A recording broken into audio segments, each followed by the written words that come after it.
জানতে চাচ্ছি ঘোড়ার মাংস খাওয়ার বিধান কি, এটা কি শরিয়া অনুমোদিত?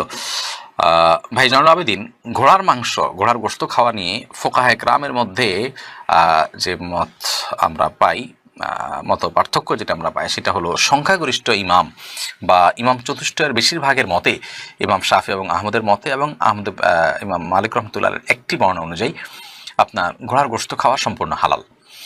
আর ইমাম আবু হানিফা রহিমাহুল্লাহর মত অনুযায়ী ঘোড়ার গোশত খাওয়া মাকরুহ, বিশেষ করে যখন ঘোড়ার গোশত খাওয়ার ফলে আপনার যুদ্ধ বিগ্রহের জন্য ঘোড়া ব্যবহার হয় এবং ঘোড়ার যে মূল উদ্দেশ্য বাহন হিসাবে তাকে আল্লাহ রাব্বুল আলামিন তৈরি করেছেন।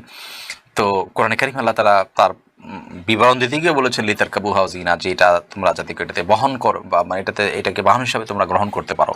আল্লাহ রাব্বুল আলামিন এর আয়াত থেকে বোঝা যায় এটা মূলত বাহন। অতএব সেখানে সংকট তৈরি হতে পারে, সেই জায়গা থেকে এটাকে মাকরু বলেছেন তারা। তাও মাকরুটা আবার মাকরুহে তানজিহি, অর্থাৎ জাস্ট না খাওয়া ভালো এতটুকু, মানে খেলে হারাম হবে এটি কারোর মতেই কিন্তু নয়।